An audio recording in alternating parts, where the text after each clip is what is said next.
అసలు ఏం జరిగిందో నేను చెప్తాను మామయ్య. అవని అక్క ఇంటికి పెద్ద కోడలు. అందరి గురించి ఆలోచిస్తుంది. కానీ నేను నిజం చెప్పకపోవడం వల్ల ఇప్పుడు సమస్య వస్తుంది. కాబట్టి నిజం చెప్తాను. అసలు ఏం జరిగిందంటే గుళ్ళో పెళ్ళిళ్ళు అవుతున్నాయి కదా!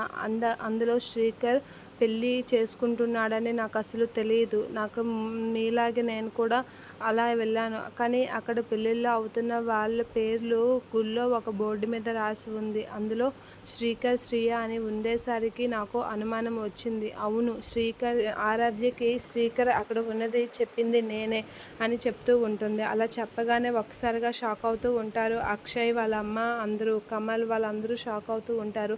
బామ్మ కూడా షాక్ అయ్యి అలా వింటూ ఉంటుంది. ఇక అవును మామయ్య, ఆ బోర్డు మీద శ్రీకర్, శ్రియ వాళ్ళ పెళ్ళి పేర్లు ఉన్నాయి. అది చూడగానే నేను షాక్ అయ్యాను. అంటే మన చేతుల మీదుగా శ్రీకర్, శ్రియ పెళ్లి జరగడం తెలిసి నేను అలా చెప్పాను. అది తప్పా మామయ్య అనేది అడుగుతూ ఉంటుంది. ఇంటి కోడలుగా నేను కూడా ఇంటి మంచే కోరుకోవాలి కదా! అయినా మన ఇంటికి మోసం చేసిన వాడికి మన చేతుల మీదుగా పెళ్ళి అవ్వడం ఏంటి?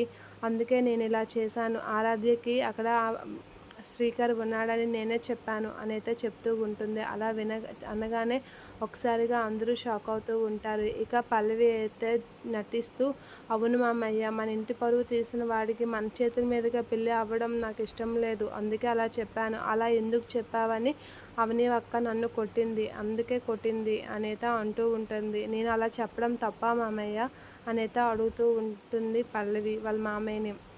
అందులో తప్పేం నాకైతే అనిపించలేదు. అవని అక్కకి ఎందుకు తప్పు అనిపించిందో నాకు అర్థం కావడం లేదు.